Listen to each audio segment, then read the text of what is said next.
But Arsenal started like house on fire. Signing number 2 for this new era.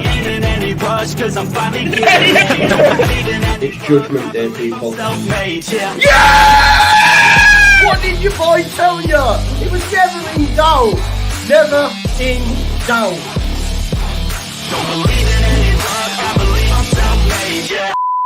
Now then, people, welcome back to the Just Joe Football Show. It is Saturday afternoon. I hope you are all doing well, and it's time for your Leeds versus Fulham pre-match chat. Now, normally I would pre-record this, but what I wanted to do, obviously with everything that's going on at Leeds United currently, I just thought we would have a bit of an open forum. I've got some stats, some things I want to discuss about Fulham specifically, but I can't lie to you, it's probably going to be heavily focused on Jesse and where Leeds United go from here. If he was to lose the game, are we just prolonging the inevitable anyway? I don't know. We'll go through it all. Like I say, please do smash a like on the video, subscribe to the channel, and of course get your comments in as well. Now, I look like shit. I feel like shit because I've not really slept much at all. I mean, it's just that realization that, you know, football has such a big effect on each and every one of us. And can easily dictate your mood over the course of a few days, weekend, whatever it is. And I'm really not looking forward to tomorrow's game against Fulham. I can't lie to you. I feel at this moment in time that we're on a bit of a hiding to nothing. I feel like we're not really going anywhere fast. And, you know, at the minute, all I see is regression. And it's mad because, you know, it might seem a bit knee-jerk. It might seem a bit recency bias. But I think as a fan base, we were all quite positive after Arsenal. Naturally so. But then what followed up was just, you know, more of the same. Sorry, let me just mute my TV.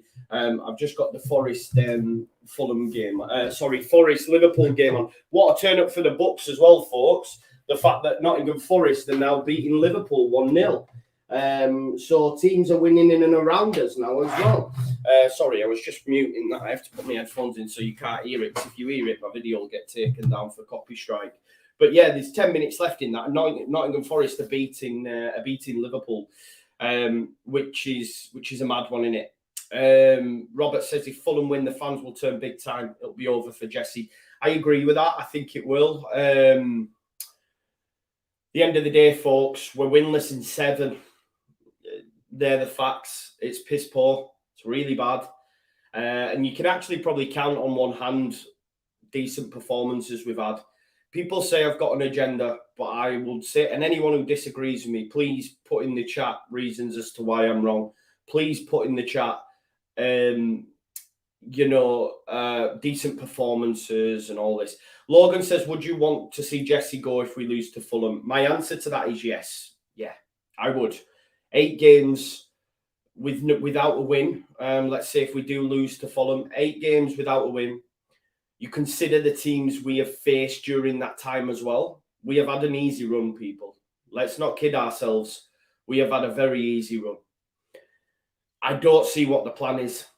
I don't see how this style of football can take us forward. I don't think Jesse's been dealt the best of hands because he didn't get a striker. He should have been given a striker. We've got, and listen, I don't want to hear, even from my good friend JT on Wednesday, that guy at left back is good.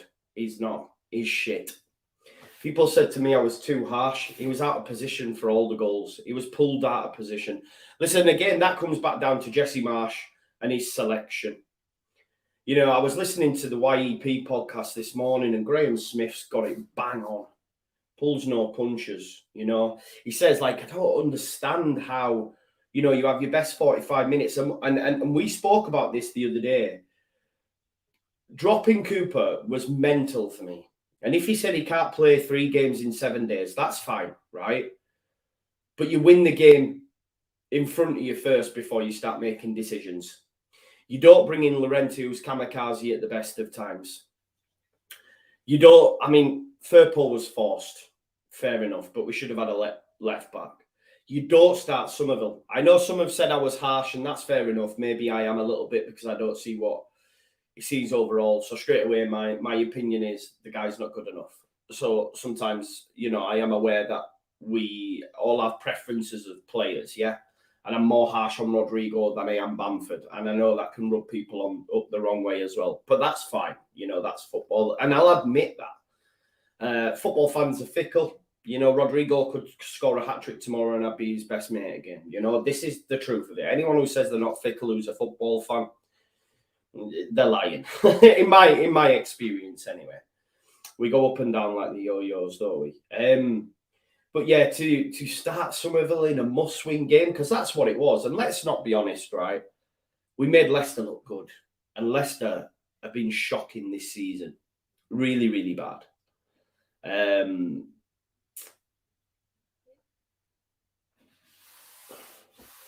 Yeah, come back shortly as well. I've seen your comments, because what I want to do as well, we are going to touch on the game and I'll go through some stats. But I want to get used to get your comments in, and I really want to get down to it. Like, we've had a great comment come in from Sticky7435. I'm going to start that. He says I'll be back in a bit. I want difference of opinions. I want people to tell me why I'm wrong, why Jesse is the answer, all this sort of stuff. I just want to caveat as well. We now have a worse start than we did under Bielsa. Let me just say that, all right? I'm only joking. Someone said to me on social media the other day that I was sucking Bielsa off. Like, I still don't understand why you can't celebrate him. I'll never get it. And this is what's happened is we've gone into fractions. There is those that wanted Bielsa gone, so willing to back Jesse, and I guess they're in that state of flux of like, oh, I backed him. I've got to continue to back him now. But this is why I'm asking for you what a save by Henderson. Chance for Trent. Salah fluffs it. Still 1-0 to Nottingham Forest. This isn't a great result for us, by the way. Because we're in that situation now. But I want people to tell me why they have confidence moving forward with Jesse. What is it you've seen that I haven't that makes you think moving forward we will get results? Please let me know that. And Robert says, can we forget about Bielsa? That party's over. I hear that, but he's the most recent manager. So that's all we're going to compare it to. The away fans are always a good look into the fan base opinion. You might not agree, but the fact that they were singing that, I know people don't like it, but it is what it is. It is what it is. Chance for Forest to make it 2. Becker saves it. 5 minutes to go. Still 1-0 to Nottingham Forest. Corner ball though. So yeah, I believe, and I know the club have come out and said we'll support him. Maybe they will. Maybe they will. And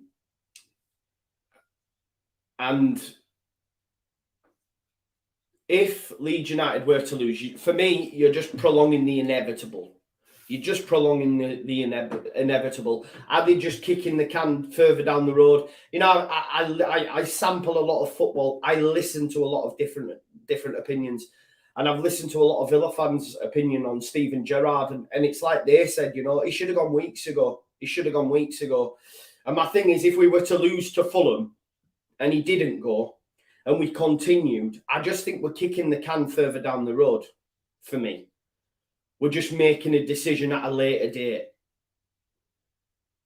Because I think his time's up. I know that might sound mad to some, but he's lost a lot of the fans. I don't understand the decisions, the lineup. You've got to ask yourself the question, why he did that.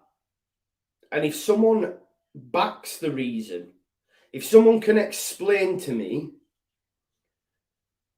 why you made them decisions and why you think it was the right decisions, again, I will listen to it. We'll chat about it. Because I don't know why he made them changes. I missed this at the time as well, but if you listen to the YEP podcast, Graham Smith and Joe Donoghue said they watched Jesse and Rennie Marrick. And there was, and this comes back to the board as well, about having options. But they both looked at each other in order to make a substitution. And they both looked at the bench. They both looked down the line. I missed this at the time, but if you listen to the YEP, they mention it. And they both were like, now, in order to get back into games, it's not just about changing personnel. It's about changing tactics. And I said after Palace, for me, I'm not sure Jesse has the tactical nous. Because Patrick Vieira switched it up. He had no answers. Brendan Rodgers had the perfect game plan. He had no answers. At one point, he played Aronson deep. Late on in the second half, he was playing alongside Tyler Adams. Do not understand that. Why, with one who was for me the man of the match on the day, why are you playing him deep? What's he doing from that position? Why are you taking off Sinisterra, who, let's be honest, he is the person, he is the Rafinha in this current team. He is the X factor. He is that person that can beat the man, hit it from 30 yards outside of the box, and it finds the back of the net. You take him off and give Gelhardt another poxy 15 minutes. While keeping Somerville on the pitch. I mean, Jesse's reason I thought Somerville... why are you dropping Jack Harrison? That again, I just didn't understand the logic behind it. I didn't understand the whole left-hand side of defence, Llorente and Firpo. Surely you want Cooper there, your captain, to make sure Junior's right. And if he says, or he did say, sorry, I did that because I was unsure Cooper could play so many games in so many days. Deal with the first game. Don't look ahead to Fulham. I said this on the watch-along. If you had a time machine and you could guarantee, then I understand it, but you can't. You can't guarantee it. I'm saving comments. Michael FM, I'll get to your comments. Keep your comments coming in, guys. What I'm doing is starring them. Once I've gone through, I want to be able to, address some of your comments, agree, disagree, and have a chat about them. Virgil van Dijk's just missed from a delivery from Trent. Just wide. Coming up to the 90th minute, Nottingham Forest 1, Liverpool 0. Again, we are now, after that result against Leicester, in the relegation zone, like dogfight, because Forest are now on 9. If this stays like this, Forest on 9, Wolves on 9, Villa on 9, Leeds on 9, and Leicester on 8. We're in it. Not good, right? So, and I'll address Michael's comments now. Actually, Michael says he deserves at least 5 games to keep it. If he loses to Fulham, I disagree. 5 games is a lot. 5 games is a lot of points. He's had over 20 odd games now in charge. I don't know what the plan is. We've had a favourable start to the season. We've not played Liverpool. We've not played City. We've not played West Ham. We've not played, Newcastle. A lot of mid-table-ish teams. And the top teams. Okay, we played Arsenal and we might favour better against them. I hear that. But we're still not winning them. We beat Chelsea, yeah. They've lost their manager now. Played fantastic against Arsenal. Still lost the game. One thing I will say for the previous regime, he had a great record against teams in and around us. And in order to stay in the division, you need to beat the teams in and around you. You need to beat the teams in and around you. And currently we're not doing that. Wolves, we beat on the opening day. You think it's a good result. They've been rubbish. Then, they've got 9 points.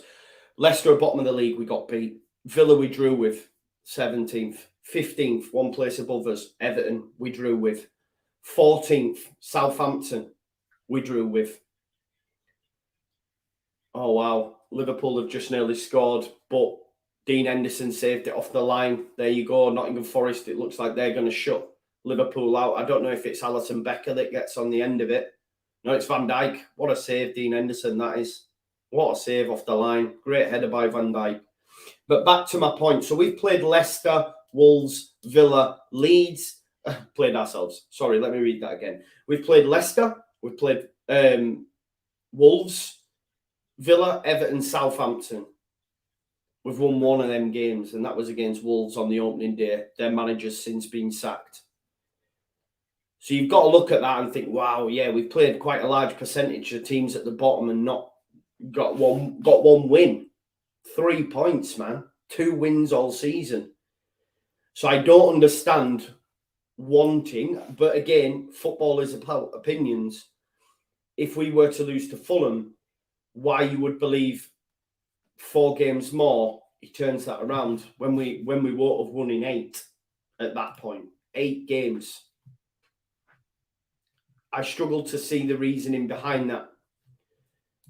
Logan says 5 games is 15 points in a league where 1 point can change anything. I don't know if that's a positive or a negative and agreeance with thingy, but yeah, this is what I'm saying. Now, just to put that into context as well, if we look at what this current run of form means for Leeds United, well, this is Leeds' worst start to a top flight campaign at this stage since we were last relegated back in 03-04. So that's the situation we're in. That's why I can't go on with the narrative of he needs more time for me. Because the last time, no, actually, it's not even the last time we're as bad as this. We're worse than that, and we got relegated. So it sort of gives you an idea of where we're at.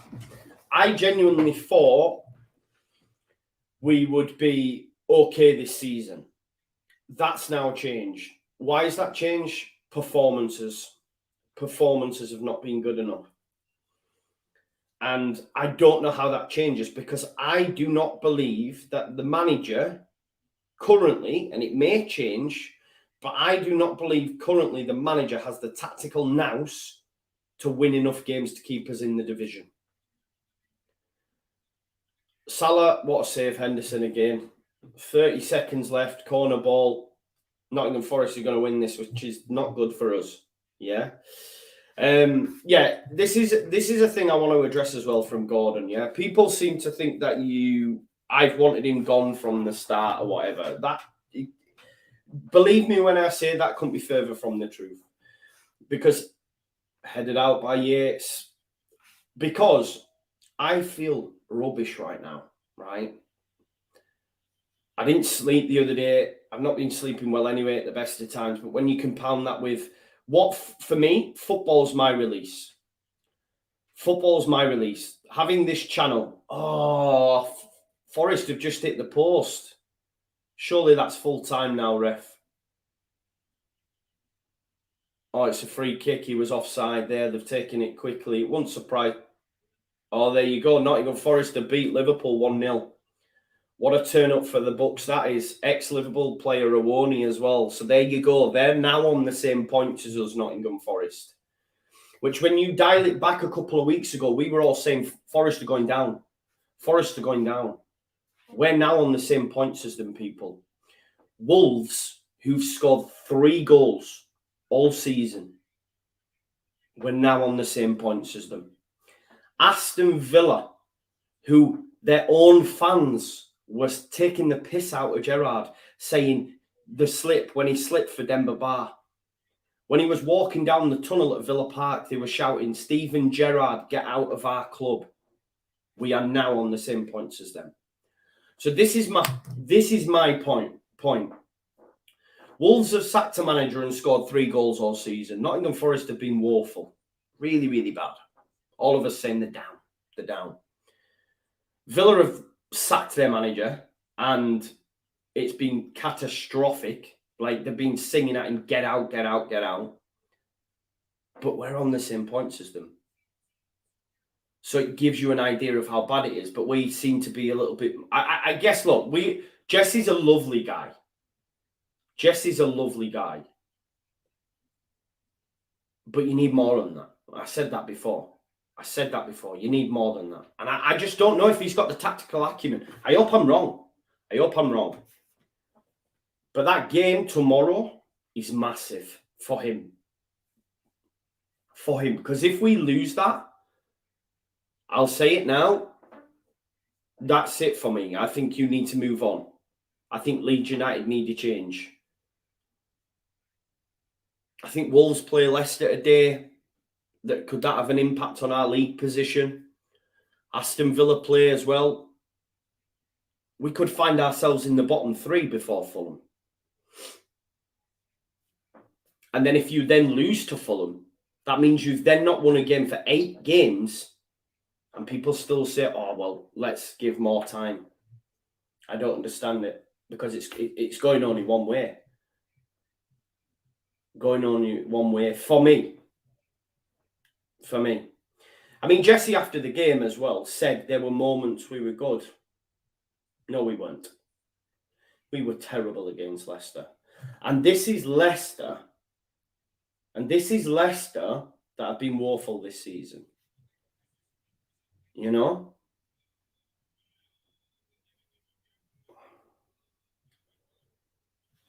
So, Sticky says, we are better than Forest. We've had some great performances in this run. Let's be real. What are them performances? I'm all for different opinions. I appreciate it because I want my thinking to be changed. You know what I mean? I want my thought process to be challenged. I ask you, what great performances? Now, of course, you're going to say Arsenal, and I agree with you. Arsenal gave me confidence going into the Leicester game, but then he changed it. Mental.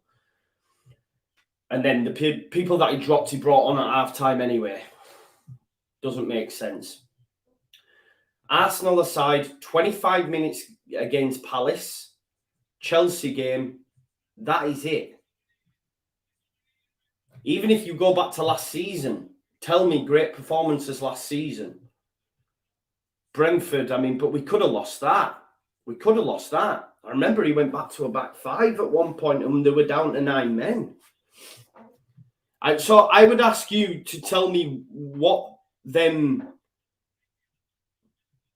performances were.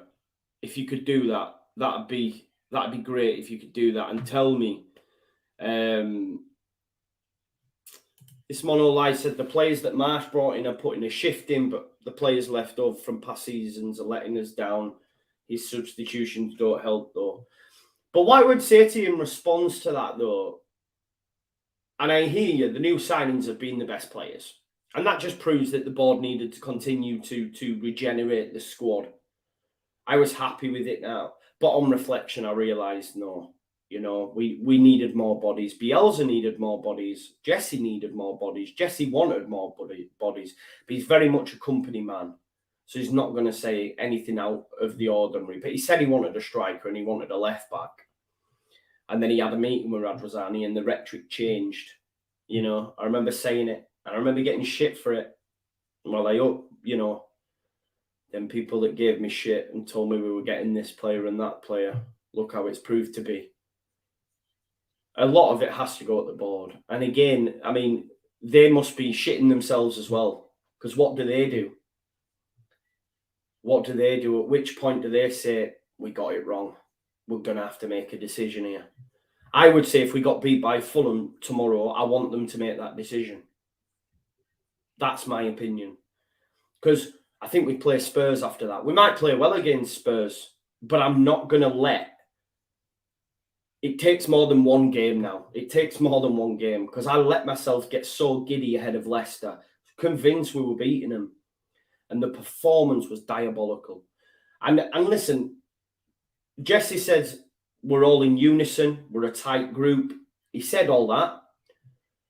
But in the programme notes before Leicester, Angus Kinnear did say we will not have before Arsenal, sorry, that second half performance against Palace was not acceptable. Like, put it in the programme notes. Do you know what I mean? So best believe they're not happy as well. I don't really like them, you know. I've met Angus, really nice guy, but, you know, with the way they're running the club, I don't agree with that. I don't like it, you know. On a personal level, nice guy, nice to talk to, but like I say, with the shit that came out in the programme notes, it's really condescending at fans that pay their money. and have season ticket, or even if you don't have a season ticket, it doesn't matter. You buy merchandise, whatever. You love the club. And it's very condescending to say that we didn't need a striker. And the way that he wrote it in that article, now look, come on now. I wish I could interview him. Imagine, I would say, you know, why did you make them comments and then scrapping around for a striker? And guess what? Willie Gnonto's not playing tomorrow. He was supposed to be the answer. He's played for the under-21s. He's not playing. He's not going to play. I tell you, Joseph Perkins that everyone wants, I don't think they're going to play. We have to start Bamford. I know people disagree with me, but I'll give you some stats as to why. Patrick Bamford scored in each of his last 4 head-to-heads against Fulham and contributed 2 assists. So he has a good record. Someone said to me on social media that doesn't matter. All I would say in response to that is Harvey Barnes. Because Harvey Barnes has not been in great form. Leicester haven't been in great form, but he got a goal against us. I remember Luis Suarez against Norwich, guaranteed a goal. These things happen in football because what it does is give that player confidence. Bamford's probably going into Fulham thinking, I always score against these. Always score. So for me, you've got to start him, knowing that. But probably Jesse won't. Probably Jesse will start Rodrigo again. Who, by the way, man, Rodrigo, when he came on that pitch, he almost assisted another goal, man. Mental. It is mental. But listen, on the flip side as well, Mitrovic has a great record against us. He's got 6 goal contributions in his last 6 meetings with Leeds, scoring 4 and assisting 2. So it really will be the tale of the 2 strikers, I think, tomorrow if Bamford and Mitrovic start. And guess what? Mitrovic is fit and firing. Bamford isn't. Again, back to the board. Should have got a striker to supplement Bamford. You know? Right, let's have a look at some more of your comments. I'll tell you what I'll do before I do that. I'm going to go through my preview, what this was supposed to be, but it's become more of a therapy session for us all, I think. For me personally, anyway.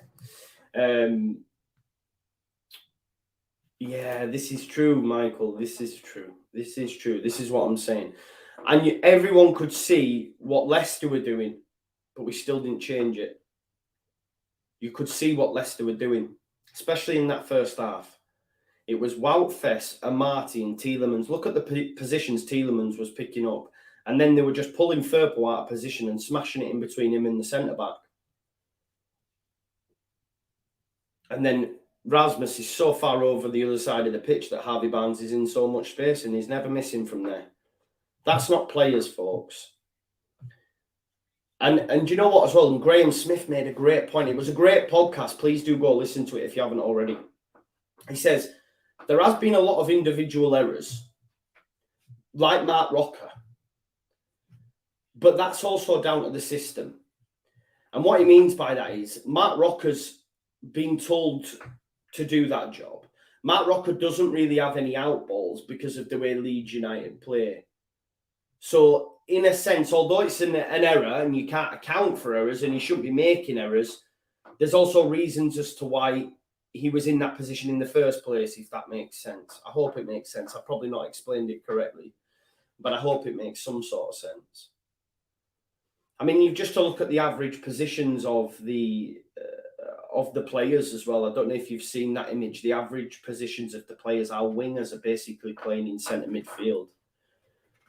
You know, I was after that game against Leicester, I was on social media and I just looked at some of the previous players that we'd had and how much bigger the pitch looked, how much width we played with, the passes that we played with, how much space the players had in order to make decisions. But ours at the minute is just it's so congested. It's horrible to watch. It's horrible to watch for me. And that's why I think moving forward, I don't know. At the end of last season, Jesse switched it. And went with width. He listens a lot to his players. Right? Whether that's a positive or a negative, it depends on which side of the coin you land on. I don't particularly like it. I know others do though, and so I think it's a good thing that he listens to players. But he should be seeing what they're seeing anyway for me. But there was a marked difference because the players went back to what they knew and we stayed up. And I'm not taking any credit away from Jesse. I'm not, because like Greenwood starting and that, I'm not trying to do that. I'm not trying to say that. But he switched it at that point and it kept us up. I would argue we need to switch it now. Can you imagine Sinisterra with width, like with space with which to work in? Rocker has the passing range for me to be able to do a little bit like what Calvin did. Give him the ball, let him spray the passes. You know, let him spray the passes because he has it. He's so progressive. He has that in his locker. Tyler Adams, great alongside him, just breaking everything up. Give the ball to Rocker and let him find players in space. But instead, what we're doing is just funneling it down one area of the pitch. You know? Someone said to me as well in response to what I was saying, is like, Jesse's made us better defensively, and I hear that. He's also improved the midfield, but the problem is Jesse's systems, weaknesses are out wide. Marcelo's systems, the weaknesses were in the centre of the park. It's like our business and our transfer, and this comes back to order, has been backwards. Because what you've done is, when Bielsa's system's weakest part was in the middle, he didn't buy any midfielders. And, you know, it were patched up. We was having to play cock in DM and all these different things. Then what you've done in this summer is improve the midfield, because Rocker and Adams have been fantastic. But now our weakest areas are at fullback. And you haven't improved at fullback. I like Rasmus, but I'm talking specifically at left back, really. And I did a video with John from T4, All Stats Aren't We, at the start of this season, and he said the weakest areas of our play are fullback. And it has proved to be the case because we play so narrow. There's always so much space in behind for them. So you could argue, yeah, Jesse has improved the middle of the park. But listen, I'm not going to lie to you. Any team could struggle to pass through the middle of the park against Leeds United because there's too many bodies. So guess what? They don't.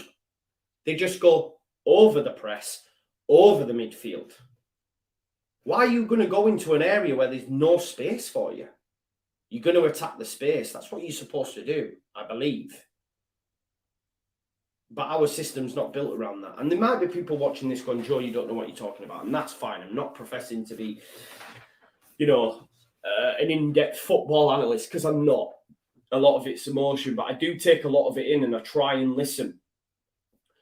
But it's true, right? Like, the middle of the parking has improved because we've got better personnel in there. And it's a marked improvement on Calvin when he was playing in this system. Not on an individual basis. Calvin's better than them both for me personally.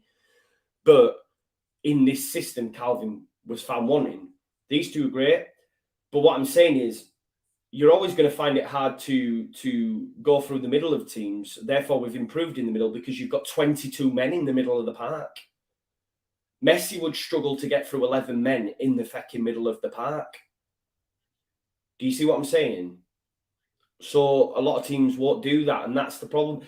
The only good performances we've had this season is when teams haven't done that. Chelsea didn't do it because they tried to impose their style on us and we caught them on the fly. Crystal Palace didn't do it for 25 minutes. Then Vieira switched it and they did do it. And then we were found wanting. And Arsenal didn't do it because they're a better side than us. So look at how Brendan Rodgers set up his team. Perfect, wasn't it? Perfect. You know, and more managers will do that. More. Marco Silva will do that. And guess what? They've got an elite's maybe too strong of a word, but they've got a striker that's a killer, knows where the back of the net is, but can do everything else great as well. He will cause all sorts of problems for whoever's at centre-back. For Koch, Llorente, Cooper, any of them. He will bully them, and then he will bring others into play. He will make that ball stick. So expect that tomorrow. Expect them to just go long. Go direct into Mitrovic And you know what? Pellini here in the middle of the park, he will give Rocker and Adams a run for their money. Believe me. Harrison Reed, another one that I like. Good player. Very good player. He's another one. That's not going to be easy for Leeds United, but they will just bypass the middle of the park anyway for me. They will go up to Mitrovic, and then whoever's at either side of him, whether it be Cabano, Bobby Decordova Reed, whoever it is, they will then try getting behind, you know? And I'm worried. Well, yeah, I'm worried. Yeah, I think we're probably going to get beat, which is... I don't know, because we've been good at home. This is what I mean. This is how I feel right now. I'm not enjoying it. I'm not enjoying my football team. And we've been here before, of course, but this is what I'm saying. I don't understand when people don't think that I want us to do well and I don't want Jet. Of course I do. But I can only say what I see. And I'll be aware there'll be a lot of comments coming in, and I'm sorry, but I've just gone on a bit of a rant. I do this from time to time. You will get your opportunity. I will start some and we'll discuss it, because there'll be people that disagree with me, and that's fine as well.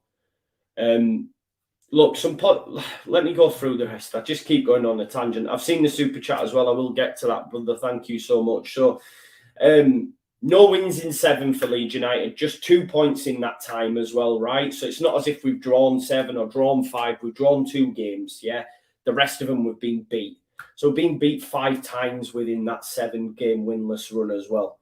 It's the worst start to a top-flight campaign at this stage since we were last relegated in 03-04. Jesse came out and said we're totally unified. There is not an issue with the board. I believe they'll make a decision tomorrow. Or maybe they're just kicking the can further down the road and waiting for the World Cup. Because there's a month layoff, isn't there? There's a month layoff. So genuinely, the board might look at it and say, do you know what? We've got Bournemouth and Fulham. If he can get results in them two and maybe nick a point away from home against the top side, maybe he'll get that and we'll give him till the World Cup. We've got 4 more games. But for me, if we get beat tomorrow by Fulham, I would like a change. I would like a change. I suppose there's a way in which you get beat. If they beat us late on from a penalty or something like that, and we've played well, then maybe not so. I suppose it's the manner in the defeat. But ultimately, we've got to be winning this game. And look, Leeds United have the joint best home record in the league this season in terms of conceding goals. We have only conceded 3 goals, the other team being Brighton. So before Arsenal, we were the best. Played Arsenal on top side and only conceded the 1. So that's the league lowest in terms of home goals conceded. So Ellen Road is a little bit of a fortress for Leeds. Yeah. So that's something to be positive about. Now Fulham, after having an initial slip for the last couple of games, obviously Mitrovic came out, comes back, starting to get into the groove again. They were winless in 3, but then they beat Villa 3-0. Put them to the sword. Steven Gerrard got sacked. You might find a way that Fulham also forced the sacking of Jesse, depending on how the game goes. They could do the same to him. What I will say, though, I believe we will score. If we don't score against Fulham, it's really, really bad. This is what I'm saying again. So even if we did draw 0-0, it's still not acceptable, really, because that 3-0 win they got against Villa secured only their 2nd clean sheet of the season, yeah? They do concede a lot of goals, right? They concede a lot of goals. There have been over 2.5 goals in 10 of Fulham's 11 Premier League matches this season. That's the highest in the league. So if we don't score against Fulham, that's not great. It was brutal. We did not score against Leicester. Leicester defensively have been terrible, especially from set pieces. Please stop having 2 players on corners. Makes no sense now, because the same person takes them every time. You do this, you do that, and nothing comes of it. And Jesse's big thing is set pieces. My man said he watched videos of Brentford's long throws. This is the kind of coach he is. I don't agree with it. I don't like it. But, whenever you can get your wins and stuff. But what I will say, just like when you make changes to the starting lineup and it comes tits up, you're going to be criticised. When you're saying you're so big on set pieces and you watch Brentford, they're the best in Europe at throws, at set pieces, best believe I expect improvement from set pieces from an attacking standpoint. We started off well, then it's fallen off a cliff, and you're still not changing 2 players on corners. Don't understand it. Don't understand it. What's it supposed to be doing? Like making the opposition think? I don't get it. Because the person just stands there. It's frustrating for me anyway. You know? So yeah, look. They concede a lot. So we've got to be scoring. They've only won once in their last 9 away games as well. This has to count. If they were to beat us, it's like, wow. They've only won once, in their last 9 away games. They've only won 1 game in 9 away from home. They don't keep a lot of clean sheets. They've conceded over 2.5 goals in 10 of their last 11 Premier League matches this season. It's a league high, yeah? So there's going to be goals for both sides, yeah? They've conceded twice or more on 7 occasions. So Leeds United have to score. We need to win the game, ultimately. If we don't win the game, I don't think Jesse's got a job. Unless the board are shitting themselves and say, we've got to keep going, he'll get it right. I don't know if I see that yet. History is on our side as well because Fulham have failed to win any of their last 5 league visits to Ellen Road. You know, we've won the last 3. The last 3 times we played Fulham, we've won them all. That was, 2 of them would have come the season we both came up. And then we beat them in the COVID season on promotion. I think it was like 4-1. My memory's not the best, you know that. But Fulham have failed to win any of their last 5 league visits to Ellen Road, and we've also beaten them in the last 3. Like I said, Bamford has a good record against them, scored in each of his last 4 games against them and contributed 2 assists. But on the flip side as well, Mitrovic likes a goal contribution against Leeds United, scoring 4 and assisting 2 during that time as well. I think Leeds United, I think we can win the game. We should win the game. This is the thing. I just don't know if we're going to turn up. I don't know what the plan will be. I just don't know anymore. And I hate not knowing that. I hate not having confidence going into games because it's rubbish. I don't wake up with a bounce. I wake up with a, fuck's sake, man, I've got to watch that today. Which is shit, innit? Really. And I know a lot of people are in that same boat. That's it for your Fulham preview. What I want to do now is go through some of your comments. In terms of a score prediction, I wish I could give you one, but I don't. I don't have one because I don't know. I genuinely don't know. Right, okay. Let me have a look at some of your comments. Jack says anything less than a convincing win isn't good enough. There you go. I hear this as well. Like this as well. Like I don't know if it's a British thing, or maybe it's a Yorkshire thing, or maybe it's a British thing. You just feel like saying, "Shut up, stop talking, and show us." Do you know what I mean? Because it's the same things get said all the time. Oh, yeah, we did well in certain phases and that. I don't know what you're watching at times, but yeah, a lot of it is just like corporate speak, management speak. And I think maybe, I don't know, maybe it's a British thing. After a while, if you're getting positive results, give it me every day of the week. But if you're then trying to spin a positive when everyone can see it's shocking, it just becomes grinding. You're just like, oh my God. Like, stop talking rubbish. That's what it, and I don't know if it's a British thing. Maybe you could say that in the comments. Tane says, if we do stay up, it'll be because of our home form. We've been diabolical away from home. Right,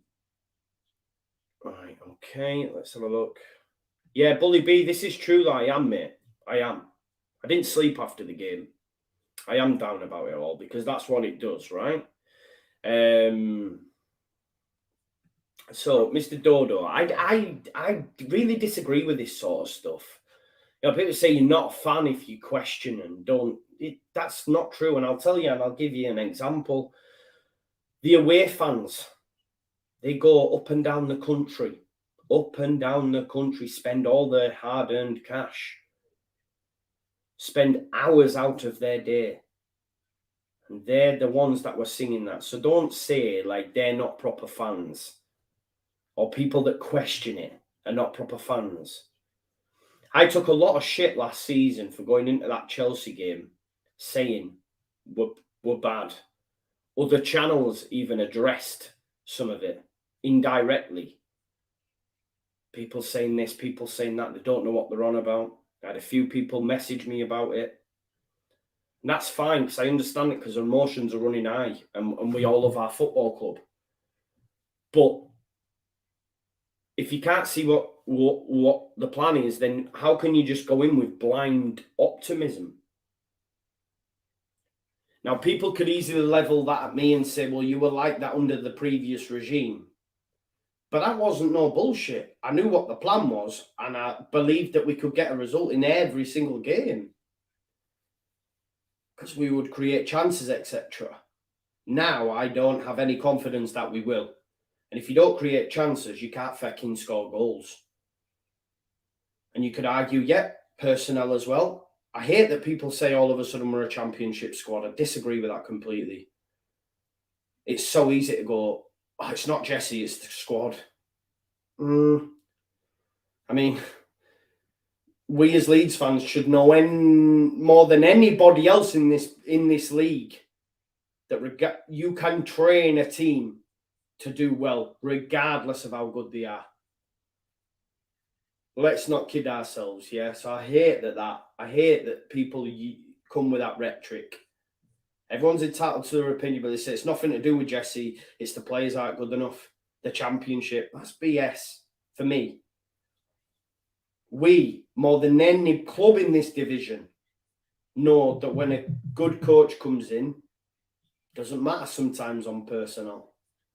Because if you have a coherent plan and everyone knows their jobs, you will create chances. There were moments in the second half, again, this come from the YEP podcast, where apparently Rodrigo had to go over to Jesse a number of times to say, what am I doing? Now, that happened under Bielsa as well. Yeah, that did. But we got results in that game. Barnsley, we got a result and we got promoted. I don't know. So what I'm saying is, Mr. Dodo, I don't go along with that thought process that you just have to say, let's stop being negative and be positive. Because what I'm seeing, I have no confidence. Yeah. Nyontos came off at half time. Maybe we'll see him. Maybe we'll see him at some point then. I don't know where you've seen that, Mick. I don't know where you've seen that.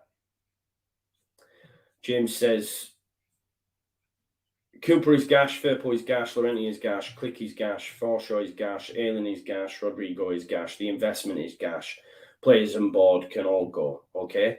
What I would say to you then at that point, James, when I look at that, in the majority of all fans, and probably Jesse's opinion, only one of them makes your first 11, which is Cooper.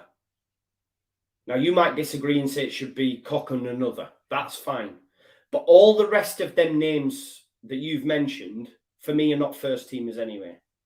So I would come back to you and say, well, so what about the rest of the players that you think are good? Is he not getting a tune? Why is he not getting a tune out of them? Because all them players you've just mentioned there, for me, are on the bench bar Cooper. So what's he doing with the other 9, 10 players that you think are good? Players are culpable for making errors, but Jesse is also very, very culpable here, I think. Sticky says, I love Joe, honestly, even if that's fine. And that's what I love as well, Sticky. I prefer that, to come on, let's have a conversation and chat. And Sticky, I saved one of yours from earlier, actually. He said, I just came on to say that almost all of the people who follow this channel wanted Bamford to start. Bamford was garbage, right? Okay. Who would you have preferred to start over Bamford? I did a video prior to Bamford where I said, prior to Leicester, and Phil Hay did an article. If you actually have a look at that article, the numbers, the eye test, everything tells you with Bamford on the football pitch, we are a better side. Now, of course, against Leicester, maybe not so, but that's because he's not fit. So he played the back end of 45 minutes and Jesse's gone, we need him. We're going to have to play you, mate. And he was done. That's why I worry he might not even play tomorrow. And if he don't play, we're in an even worse situation, in my opinion. But football is about opinions, and that's fine. But we are statistically and aesthetically better when Bamford is on the pitch. We play more progressive passes when Bamford is on the pitch. So I don't think it's wrong. And I think if you were to canvass 90% of this fan base, who would you rather start up top? It would be Bamford. So I don't think it's nothing to do with people who watch this channel. I think 90% of the Leeds United fan base would agree with that. Now, of course, you might say, well, it's the best of a bad bunch. You could argue that as well. And that's fine. But the majority of Leeds fans, when given the option, in Jesse's shoes, would play Bamford up top. So it's nothing to do with people on this channel. Yeah? When you say Cooper not being in the team wasn't why we were so bad, I don't think anyone said... The reason we were so bad, mate, is because of the manager's tactics. That's why we were so bad. If you can tell me it's something different to that, then again, I'll hear it. But isn't it mad he went to him at half-time? You could argue we improved a bit in the second half defensively. We'll see. I am massively behind on the comments because I've been rambling a lot. So thank you for your patience. Lee Chris says, our defence is the problem. It's not good enough. Understand that as well, but again, they're set up a certain way. They're set up a certain way. You all right, mate? Do you think this could be the end of our Prem spell? I think we need to make a change, bro. I do think so. I think we do. So, Colbrand, come on, lads. I mean, I don't mind it. I think it'd have been the perfect succession. If you haven't already, please do smash a like on the video. Guang Lu, I'm not going to sit here and say and profess to know. I know a good friend of us, Harmony, said the Denmark coach, I forget his name now. There'll be a lot more names out there, people that will know much more about football than me that can give you some names. All I know is the current coach that we have, for me, the succession plan was wrong. And therefore, we need to get a different manager. I would be against this because, when we do the Premier League show and stuff, what you need to do for me is keep continuity, have a similar style throughout, and keep with that, because I use Stoke as an example. They had Tony Pulis. They wanted to play more continental. They brought in Mark Hughes. They're now in the Championship. They're gone, right? I would even argue Wolves. Yeah, Wolves came up and had 2 top 8 finishers, but with Nuno Espirito Santo. Yeah. They then sacked Nuno because they wanted to go a different way. They wanted to play a little bit more expansive, etc. They're now in 18th. And every season after Nuno's left, they've gone further and further down the table. So I think for me, you need to be wedded to your style. Yeah. And this is what pisses me off, is because we didn't get the right manager after Bielsa, for me. We were told it was the same. It's not. It's definitely not. And there would have been managers that would have been more in line with that. And maybe Victor was thinking, right, we'll go for this Red Bull style, and then we can just continue in that vein. We can continue to take managers that have been in that Red Bull conglomerate. There's going to be loads out there. We can just do that. Do it how they do in Germany and all that sort of stuff. But it's gone wrong.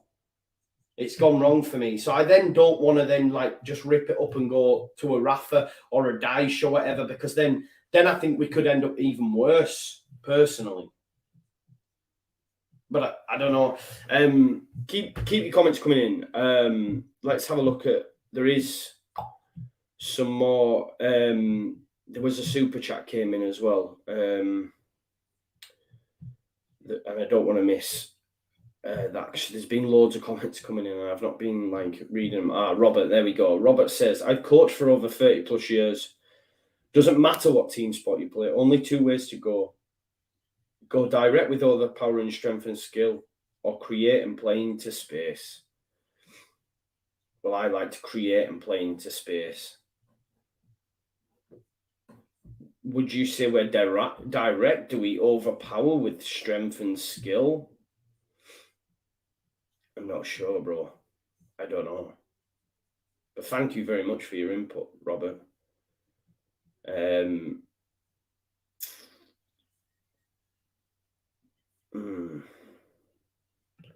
Leeds now tied for 19th, but goal difference puts them 16th. Whichever way you look at it, we're up shit creek, aren't we?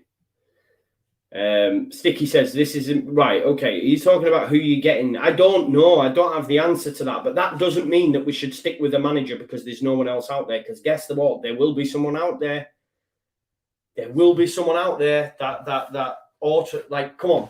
Like Jesse's saying, oh, yeah, the board's all unified and all that sort of stuff. Believe me when I say that Victor and crew are already looking at potential options. Of course they have. Why wouldn't they? Of course they're going to do that. Because if he does lose against Fulham and you don't get a results, he's going to have to go at some point. For me, if we lose against Fulham, I would push the button. That's my opinion, though.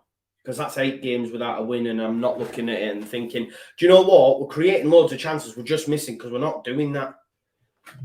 Against Crystal Palace and against Leicester, Arsenal side, horrible. Horrible as a fan to watch, minging. And if you don't score goals, you don't stay in the division. Where the goals coming from? And again, that comes back to being a striker. The club need to spend about 30 million on a striker for me. We need to go big. Not some young upstart. You know, we need to go big in January. Whoever's in charge. But my point is as well, even if we had a top striker, and yes, we might have got something against Arsenal, for example. But when we're playing the likes of Leicester and Palace, when we're not creating, it doesn't matter who's up top, does it? 1 shot on target against Leicester. Bottom of the table, Leicester. 1 shot on target. But there will be managers out there. Just because you don't know and I don't know and others may know, and a lot of names are being mentioned, but we'll have to wait and see. Right, okay.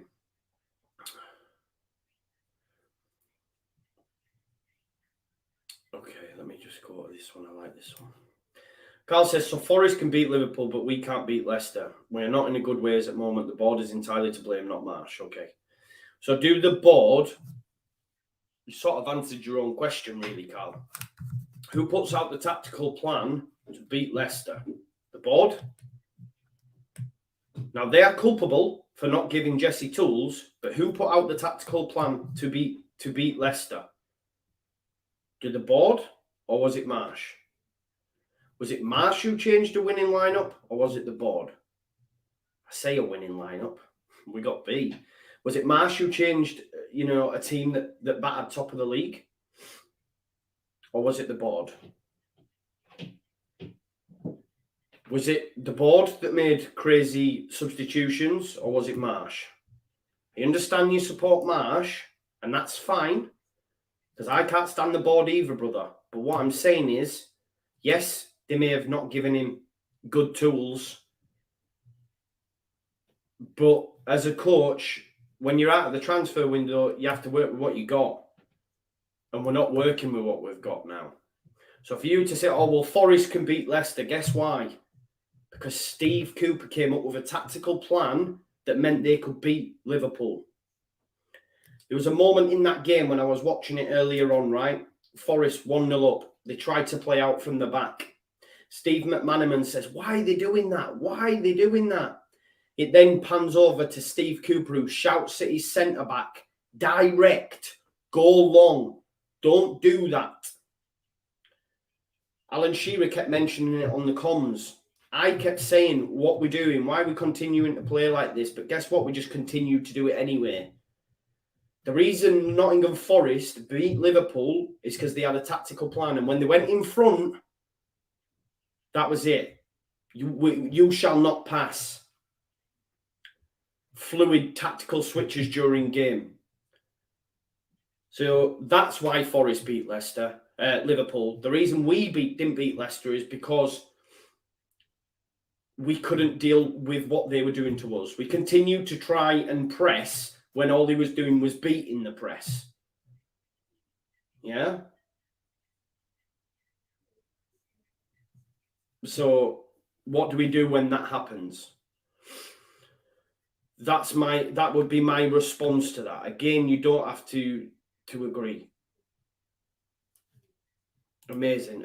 Yeah, if it's 4-1 Leeds, it would be amazing. And I would have to eat all my words, right? And that's fine as well. I stick my head above the parapet to say that. I believe Bamford was going to go on and score against Leicester. I did. I'm not going to hide behind what's going on. Would I take a draw? I don't. It depends on how the game goes. I don't think he gets sacked if we get a draw. But if we get beaten, we get beat badly. I don't think anyone can really back that. Can we? You know? People saying Poch as well. That's never going to happen, man. Never. Simon says, I love this channel and hope and pray we can get a win on the board tomorrow. Same, mate. Because 8 games without a win. And I'll come back to it because I think it's a fantastic point. Leeds United, right? And this is why I don't understand everyone's like not panicking a little bit. Not wanting a change, because the teams that are on the same points as us are Nottingham Forest, who've been woeful. Wolves, who've sacked the manager and have only scored 3 goals all season. And Aston Villa, who's Steven Gerrard's been basically chased out by pitchforks. And we're on the same points as them, and people are going, it's all right, man. It's all right. I don't understand it. We should... Well, we did. The away fans spoke the other day. You might not agree with it, but they spoke. And I think they are well within their rights because the performance was diabolical. Now, Ellen Road tomorrow, initially, atmosphere will be amazing. Me, I'll be giddy. I'll be playing my thing, buzzing. I'll be excited, right? But if performance isn't reflected, if they go in front early, that place will turn. It'll turn because what we're being served up, it'll be like, what's going on here? You know what I mean? And the board will have to make a decision. Because if we get battered, them chants that were away in the away end will be 10 times louder at Ellen Road. You know? Right, okay. Let's have a look. I mean, this is a good point, isn't it? It's almost JT levels. Yeah, Firpo's not good, is he? Not good. Did he say he was one of the best fullbacks around, or you don't get that many fullbacks that can do what Firpo can do? Ikes, they're not fullbacks, they're not footballers.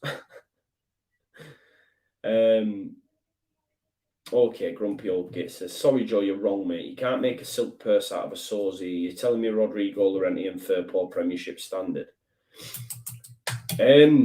What I would say in response to that, so what you're saying is we've got a terrible squad and it's not Jesse's fault. Is that what you're saying? I assume that's what you're getting at. But again, them 3 you've mentioned wouldn't even be in the starting 11 for me.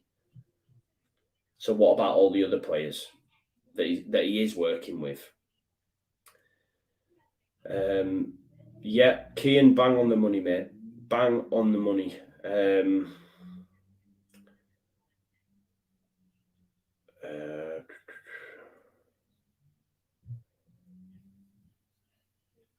Yeah, I agree with this as well. If you're a supporter, you have a responsibility to give voice to dissatisfaction in performance management. Manager and players must be held accountable, 100%. Robbie says the players are shit. Only 3 or 4 players are good, period. Bamford is shit. But you wouldn't have been saying this after Chelsea, would you? Let's not rewrite history. They're not poor. They're not, for me. Melier, top goalkeeper, will play for a top 6 side. Left back, we haven't got one. Move on. But Strag's quality. Being called up to the Dutch national side. Might go to the World Cup. Cooper, I'm not even going to go there because that just splits opinion. So you can all have your thoughts on Cooper. I think Llorente is pants, but he plays for Spain. Koch also plays for Germany. Rasmus Christensen plays for Denmark. Marked Mbappe and Griezmann out of the game on the last international. Let's not rewrite history and say they're all bad, because they're not. Tyler Adams, American international, played at Leipzig. When he first moved to Leipzig, if I remember rightly off the top of my head, they didn't lose for 2 months. And then when he was dropped out of the side, they lost. It's not a bad player. Mark Rocker has just come from Bayern Munich. Again, top player, most progressive passes in the Premier League this season in this shite Leeds team. Sinistera, but we don't even need to speak on that, do we? Jack Harrison, wanted by Newcastle, a club that are currently 6th, going places. We're willing to pay 25 to 30 million for him. Again, not a bad player. Brendan Aronson, don't even need to go there, do we?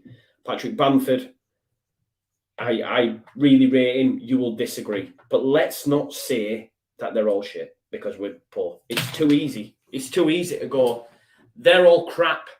It's not the manager. They're all rubbish. I disagree with you completely, bro. I do.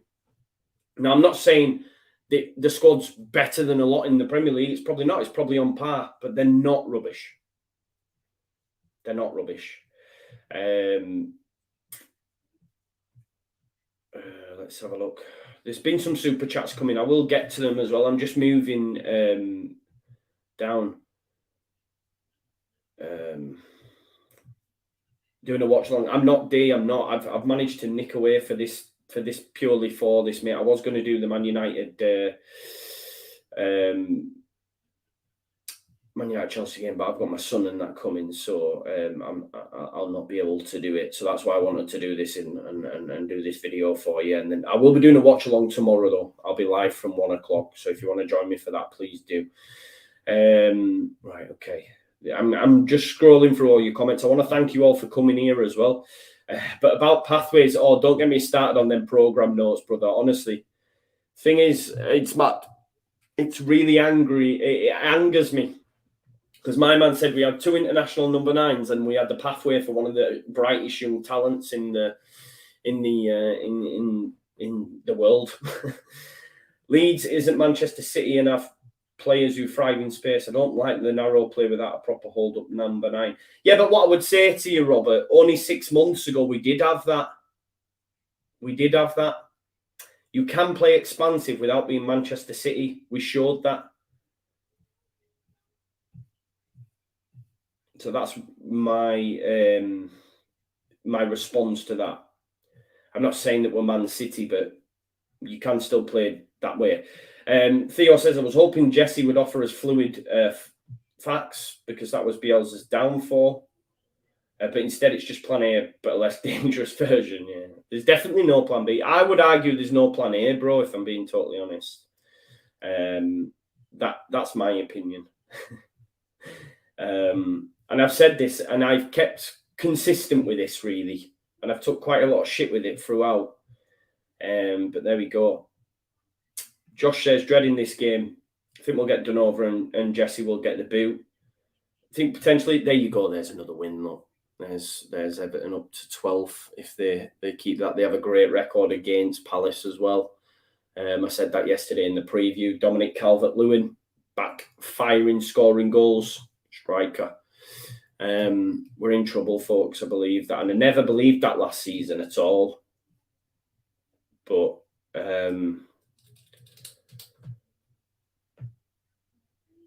right, okay. Robert said, right, okay. Said poor super chat there meant we need to play wide because of the available skill set. Yeah, we do, man. Like, this is the thing for me as well, right? When I look at, because I said before, we have ballers, and people say, no, we ain't got ballers, we're shit. I disagree. You give Sinisterra space, isolating a fullback. Come on. You can't tell me he wouldn't murder them all. He managed to murder Ben White, and we're playing like we are. Imagine him running at a fullback continuously. Aronson can get out of the tightest spaces. The Medford Messi, sometimes the ball's glued to his foot. I just think with a bit more space, a lot of these players, we would improve. We would improve. Yeah, unbeaten in their last 7 Premier League games against Palace at Goodison Park. And now they're 1-0 up from a Dominic Calvert-Lewin goal. It's not looking good, is it? Right, okay. So CJLS14 says, Bamford is not the answer. Why do we have to use a system to suit only him? So this system isn't put in place to suit Bamford. This is Jesse's system, bro. It's nothing to do with Bamford. But Bamford suits it the best. What we should have done is gone for a similar profile of striker to Patrick Bamford, which would have enabled us to improve while he got back to fitness. And then you have a situation where Bamford has to challenge this new striker. The club didn't want to do that because the club don't want to spend that. That's what it comes down to. The club didn't want to spend that. And people will go, yeah, but they spent all that money in getting us up there. I don't care. We got saved on the last day. The last day. But then sold our crown jewels in Phillips and Rafinha, sold them and not replenished and not done anything with that money. We broke even. And they believe that Bamford, who we know even more about now. So we heard that he only managed to train 6 times. He said that himself, 6 times last season. Marsh came out in his presser and said, me and Bamford have had many, many chats where I said he'd have to be managed. Remember, he doesn't train some days. So the club knew all this. The club knew that Rodrigo isn't the answer. Rodrigo's never been the answer, unfortunately. He's never worked. Yeah, he had a hot streak at the start of the season, but where's that gone now? Where's that gone now? So what we should have done is gone out and got a similar profile. 10 million, man, you could have spent. People will laugh at me, and they did at the time. But Shea Adams, Neil Maupay, all these profiles of strikers would have been okay for us, genuinely. To compete with Bamford, to enable Bamford to get himself back up to full fitness. But what's happened is Bamford was amazing against Arsenal. I know he didn't score, but we improved massively when he was on the pitch. We improved that much that Jesse said, I've got to start him. And you could see with the turnaround between them games that the guy was done. And my worry is that he's not going to be of a sufficient fitness level to be even play on the weekend. Which means, and right, okay, listen, Skip, I've never been for Ben Brereton Diaz. But believe me when I say I would take anybody at this point. I've never believed in the Ben Brereton Diaz hype. I haven't. That's just my opinion. But at this point, I'd be like, yeah, you know. I disagree, Tom. I disagree. I might be wrong, though. Again, you probably know more than me, bro, but I disagree. A Welbeck, a Shea Adams, someone that can hold the ball up, link the play up, and get the odd goal. Welbeck, Maupay, Shea Adams, I believe they're similar profile. I might be massively wrong, though, but I would say he isn't like Rodrigo, but that's my opinion. Yeah, not good enough, is it, Josh? Josh says, every man and his dog knew we needed a striker. We're cannon fodder for other teams right now. 1 goal in 4 games is embarrassing as well. Yeah, it is. So there you go. Yeah, Benny, I agree. You know, this is the situation ultimately. See, what I would say though as well, Gary, in response to that, I don't think they would be able to flourish. If we started against Fulham with Nonto, with Joffy, whatever, genuinely, I think it'd look even worse. And that's not a reflection on them. We need someone who's able to hold the ball up in order for this to work better. I genuinely think if you had someone small and slight like Joffy or Nonto leading this line, genuinely would be even worse. And that's, again, that's not on them. I think we're just running about like headless chickens at the minute. I've been going for much longer than I thought I would, and I thought it would help, but it hasn't. It's just further compounded my misery and my confidence and any sort of thought process I have going into tomorrow.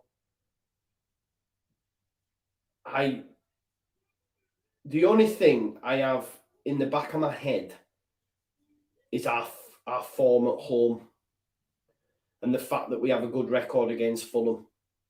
That's the only thing I've got going for me now, is to say, look, we're good at home.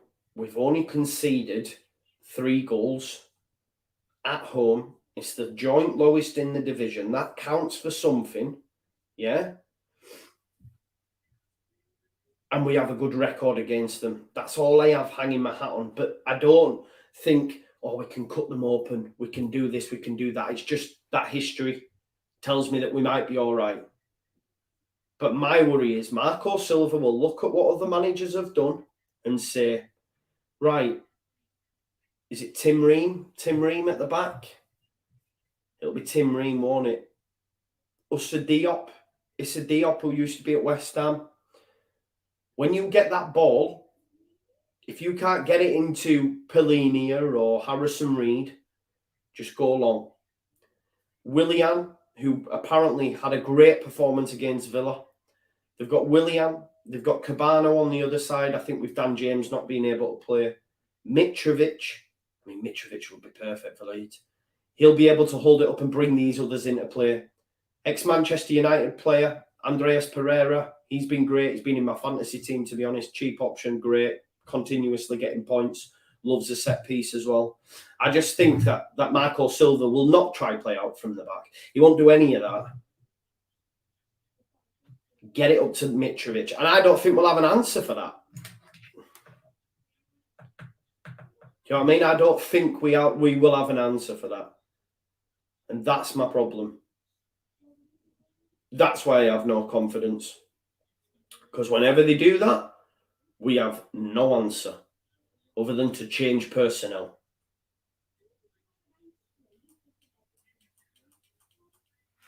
This is what I'm saying, Benny. I hate it as well, bro. Remember those days? And that's why people say to me, you're too negative now, all this stuff. But that isn't... When I used to say them things, Erling Haaland scored, water is wet. When I used to say them things, I believed every word. And that's what I don't have anymore. I do not have belief. I do not have belief that we will get results under this manager. That belief has gone. It's dissipated, unfortunately. And I don't enjoy it either. But they're the facts. And I think I've rambled on enough. I've probably made myself worse. I thought this would help. It hasn't. But listen, I'll be live tomorrow at 1 o'clock. Live tomorrow at 1 o'clock, where hopefully Leeds United can get a positive result at home against Fulham. And it gives Jesse a stay of execution. And we then get some positive results against Tottenham and Liverpool. And a win against Bournemouth. And then maybe we go, do you know what? We've only got to play City on Boxing Day, and then it's January. And maybe they'll give him the striker. Maybe they'll give him the left back. That's what I want. I just don't believe it will happen. And I think if we lose tomorrow and we get beat, well, then he has to go for me. Because then where are we going to get results? Do you know what I mean? Just look at the form. Look at the teams we've played as well. I'm going round in circles though now. I want to thank you all